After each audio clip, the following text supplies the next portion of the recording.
Hello, welcome.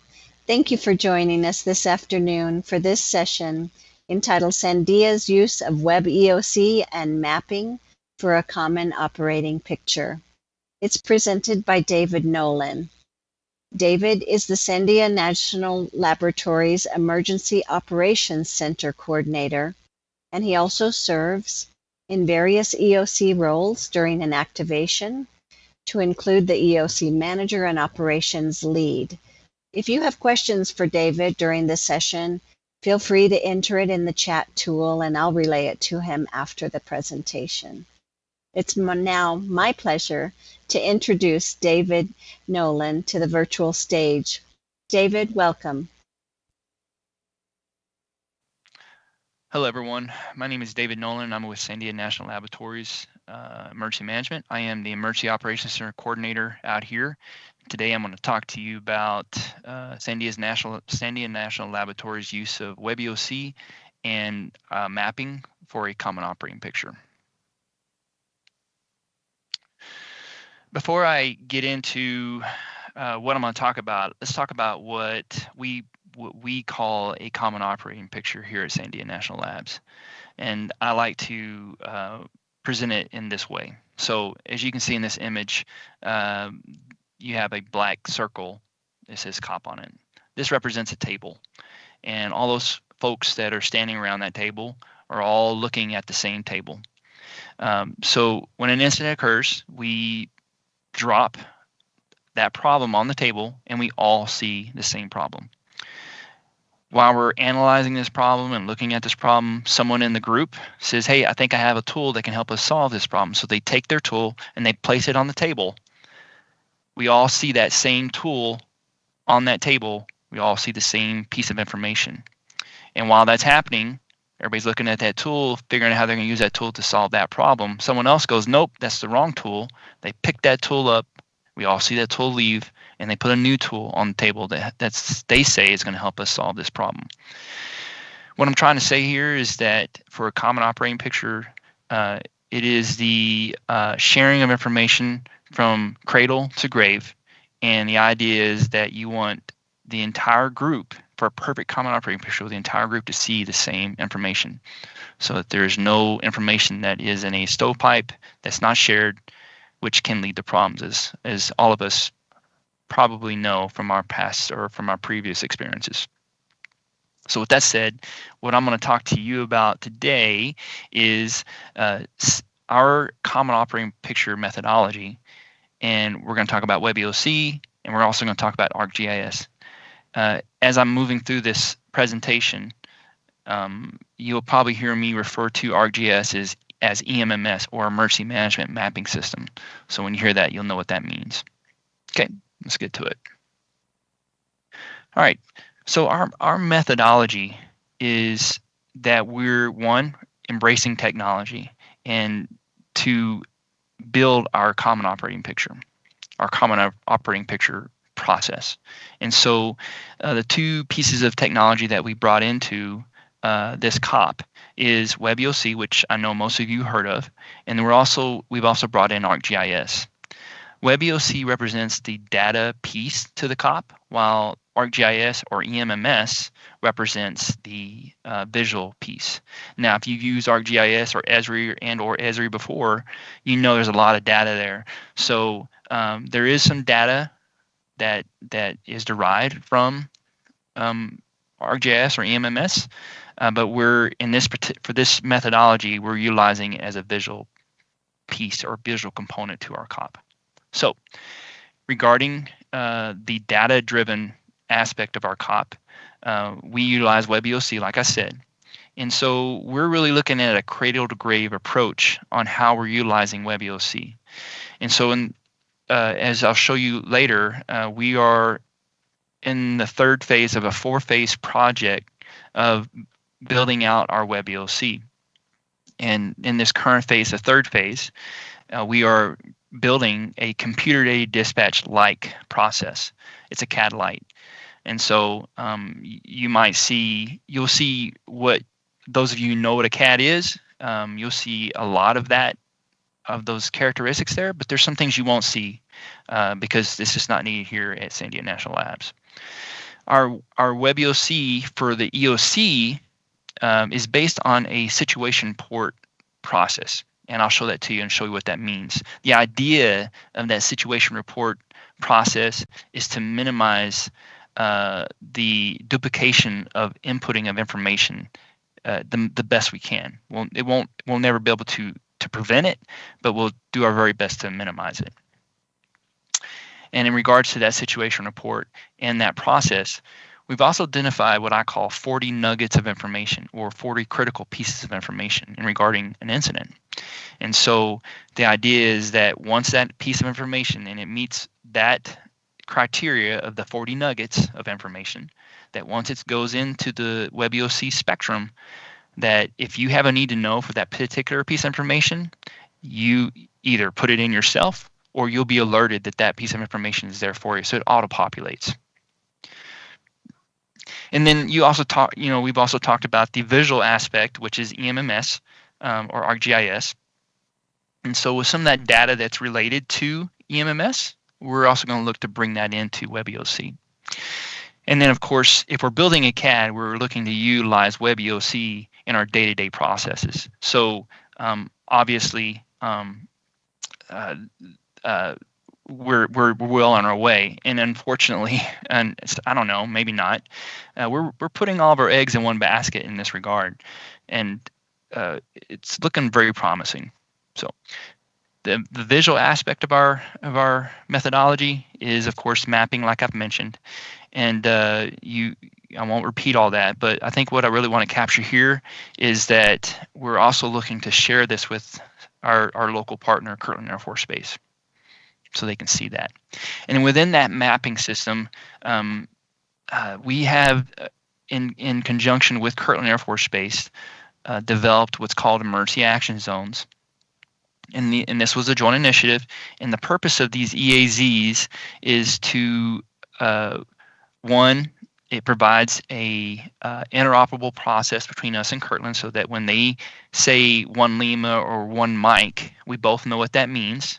And then it also gives us an ability to warn Kirtland if we do something that impacts them. We can say, hey, shelter in place in one Lima. And when they receive that, they know exactly what that means because they helped build this process. And the same goes for them. If they have done something that impacts one of our areas and they let us know, let's say one Mike, we'll know exactly what that means. So it gives us some interoperability between the two organizations.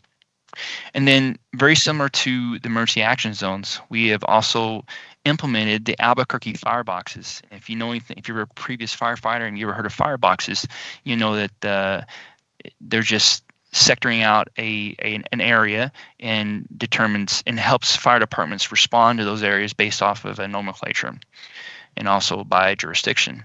So when we have done an issue that goes beyond Kirtland, or created an issue that goes beyond Kirtland Air Force Base, we will refer to Albuquerque fireboxes to warn them of protective action recommendations.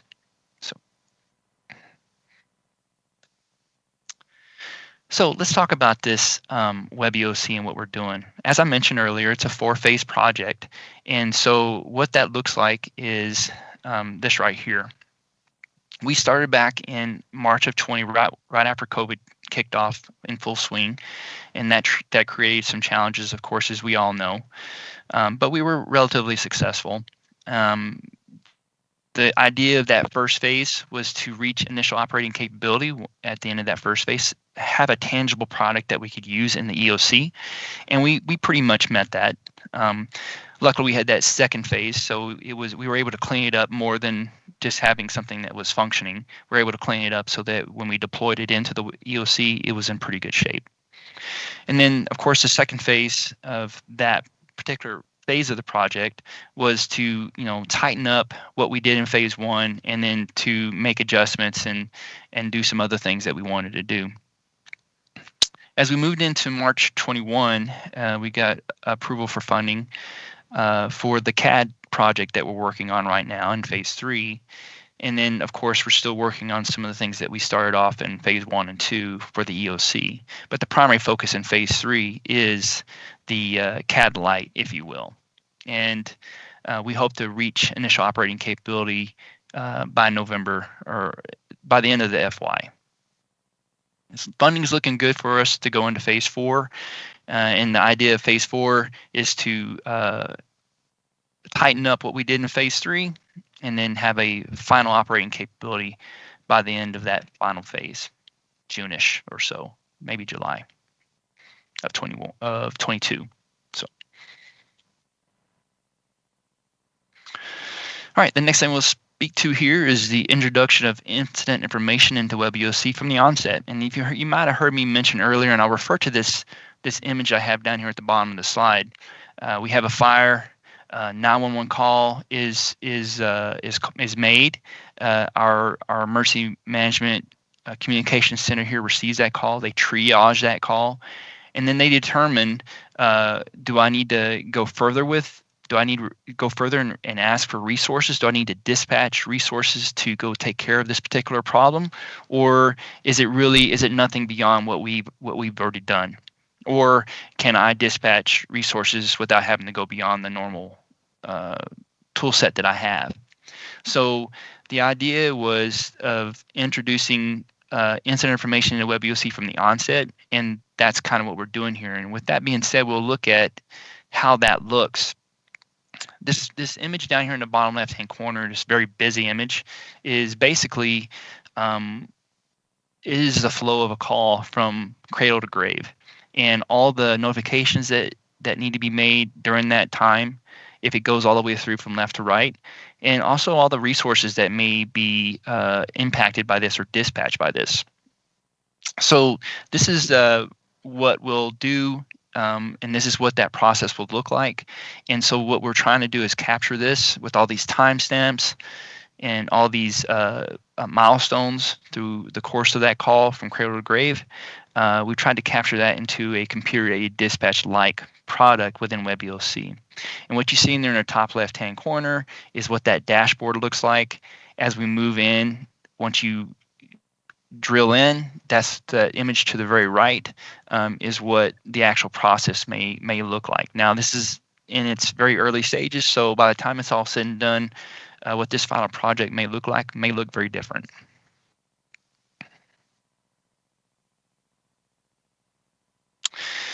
Come back to this main slide. Next thing we're going to talk about is the situation report.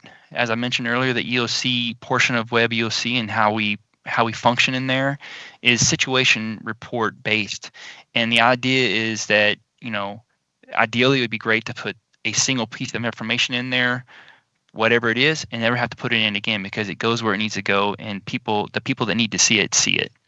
That is really, it's not impossible, but very, very difficult. And so what we've tried to do is manage our expectations in that regard. And so I'll talk about that here in a little bit. But before I get to that, let's take a look at what that situation report process looks like. So this image to the left right here is the situation report dashboard, and I'm only able to show you a little bit of it. So what you see there is just a snippet of it. So we're going to focus in on the medical piece of this.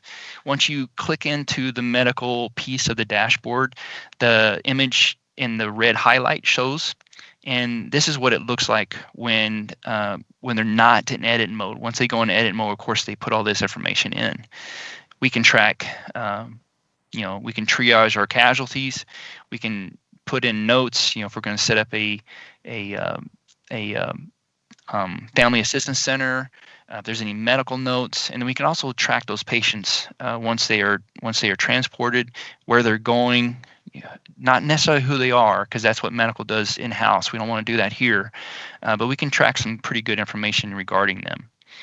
And then that that particular dashboard feeds a display. And so everybody knows that if you've worked in an EOC, there's a policy group, there's leadership, there's someone who wants to see what you're doing. So all this stuff is automatically auto-filled into displays. And so they're like slides.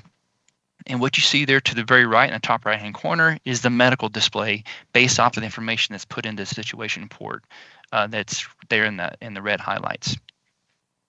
There in this image down here in the bottom right-hand corner, this is the actual dashboard for all those displays. And so let's click a look at one of those. One of the ones that you all might be very interested in, because hazardous material is typically one of our primary concerns at any lab, is what if you were to be building an incident, a hazmat incident, what would that hazmat display look like? So the one you're seeing here in the top right-hand corner is a medical display. Let's look at the hazmat display.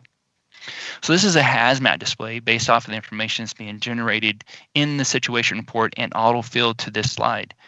As you can see, it puts if you drop an image in there, it will present that image, and it will also present all that hazardous material specific information that you want to be to be displayed in this particular display. And it's all, once those particular fields have been populated, it pops in on this display.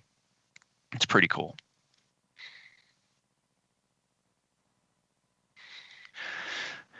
Going back to the WebEOC itself, you heard me mention having to put information in not more than once.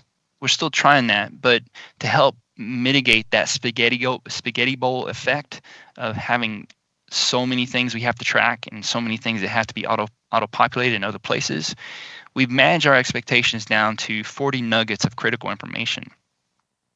And what the idea is that once one of these 40 pieces of critical information enter WebEOC, they are shared cross-spectrum. And what does that look like? And what do those pieces of information look like?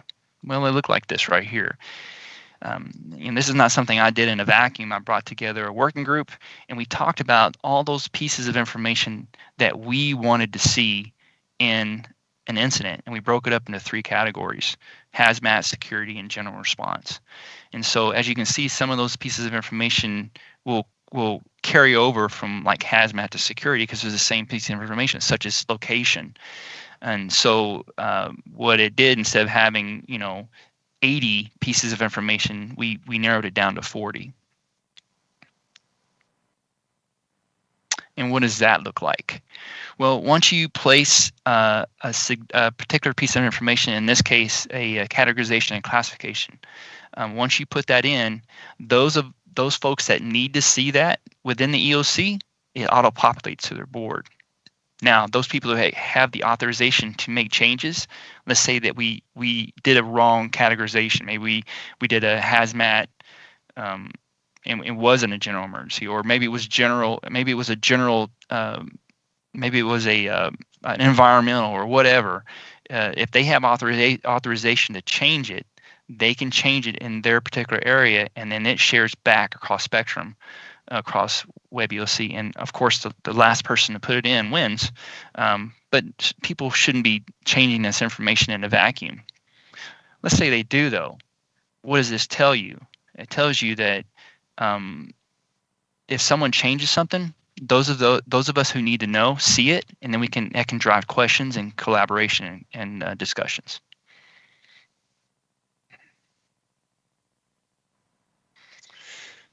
So as you heard me earlier say, we're also trying to integrate certain aspects of the MMS as it feeds into the SITREP appropriately.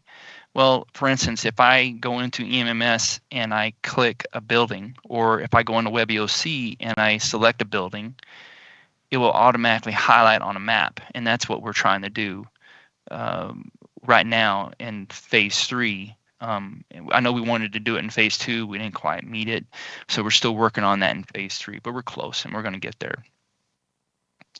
Also, I mentioned that we're trying to use WebEOC and DaytoDay Applications, and this next slide is just some examples of what that looks like.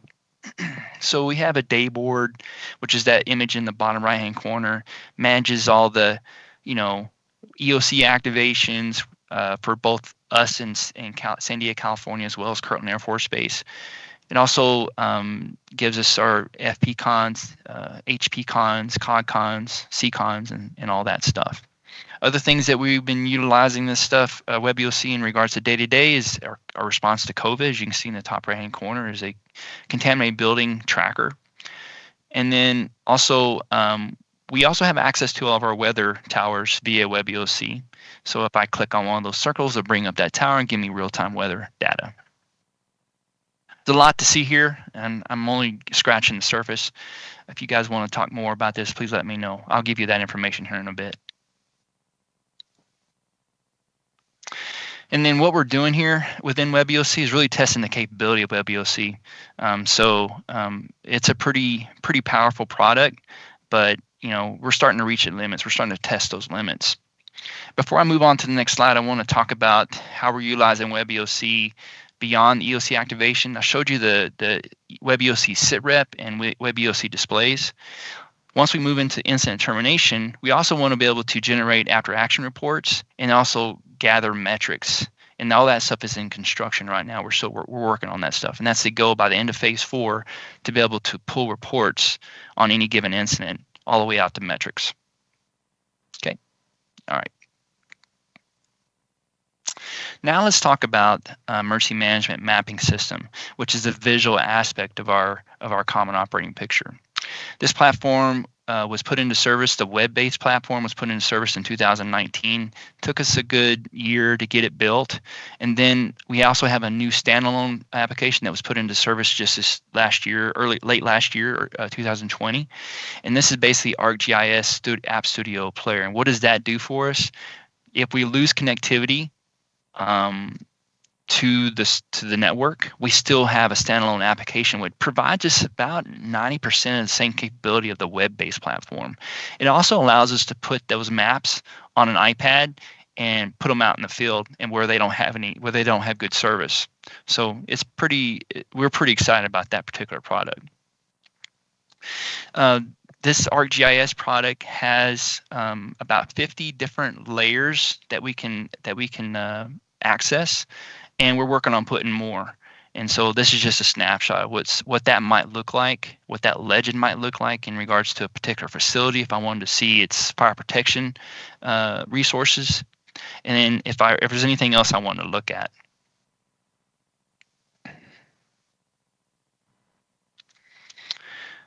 We also have some pretty cool buffer tools, and also that will look they're basically from the emergency response guide keyhole model process. And so what I'll show you is what they look like. And also, before I show that to you, the emergency action zones and the Albuquerque fireboxes are implemented into this process for whenever we want to put out a buffer, a cordon, a downwind simplified model. It will highlight those EAZs in those Albuquerque fireboxes so that we can get a visual and a listing of those folks that we need to warn. What does that look like? It looks like this right here.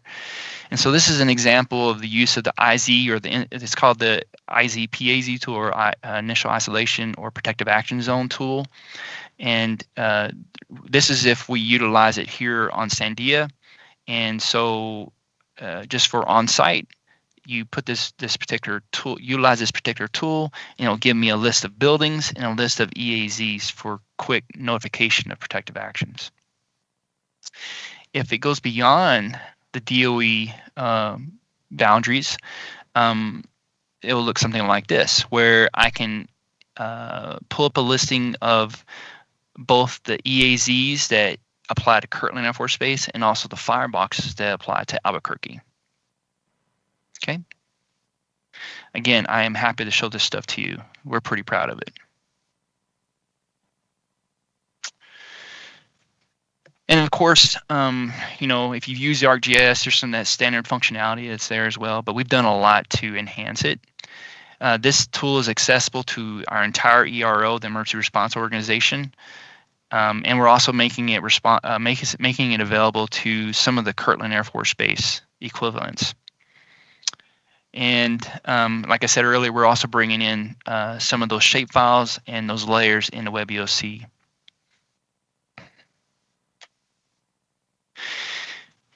That is the best I can do for 30 minutes. I would tell you right now that I could talk about this stuff for an entire day. There's so much to show you. And if you want to see what we've done, there's my information right there. Just link up with me, and I'd be happy to hook up with you on Teams and show you what we've done. Just a couple days ago, we were training some of our new duty officers, and they were utilizing EMMS, the mapping system, and they were very excited about this tool. So it's going to make their jobs a lot easier. So I thank you for your time. Again, my name is David Nolan. There's my information right there. Give me a holler if you want to talk about this more. David, thank you so much for that excellent presentation. So much good information. I'd like to start our question and answers. We have a couple of good questions that have come in from Kevin Moore. Kevin, thank you for joining us and for participating. His first question is Kirtland and or local first responders using separate instances of WebEOC, and what level of interoperability or collaboration exists, if any? So you can hear me, right? Yes. Oh, good. So Kirtland doesn't utilize WebEOC.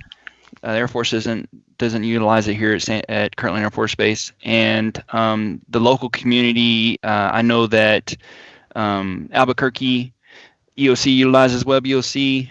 I think the state's using it now, but we're not connected. Our WebEOC process is hosted internally on the Sandia servers, so the interoperability piece of that, of us being able to connect with another WebEOC instance, is very difficult. That's why we're working on the reverse proxy process. I don't know if hope that answers your question. Yeah, good answer. He asks another question. Has the NNSA Albuquerque complex discussed potential use of SNL's WebEOC for operations? We're building it internally and locally, and of course, whenever the SFO sits down here in the EOC, they have access to it. But again, it's hosted internally on our internal servers, and with the security measures and all that, it again is difficult to share. We're always open to bringing some of those walls down, but I haven't not discussed this with NNSA. No. Yeah. Jillian just says, great job, Nolan. We're very excited about the advances in WebEOC and mapping. Thank you. So good teamwork there. So we've got a lot of support here. Yeah, a great team there at Sandia National Laboratories, I know. Don't see any other questions or comments in the chat, but if there's any final comments that you have, David, we're open to hear from you. Again, you saw my contact information. I am very happy to do a one-on-one on Teams or whatever the platform of choice is to show you what we've done. Just reach out to me and we'll set something up and I'll show you what we got. There's so much more to show, so much more. 30 minutes it's just scratching the surface. Very nice. Kevin says he would enjoy some follow-up discussions with you and your team. Sounds good. So that'd be excellent, I'm sure. Yes, ma'am. Thank you so much. This does wrap up this session, but remember that it has been recorded, so you can play it back at your convenience if you missed any of it. And remember to complete the survey that confirms your attendance. This is the last session of today, but we do have the social hour coming up. We're going to have lots of fun. It's a scavenger hunt, so Miss Berna's going to lead us, and hope you can join us. And there'll be a lot more sessions tomorrow, so please join us again in the morning. Thank you, everyone. Have a great evening.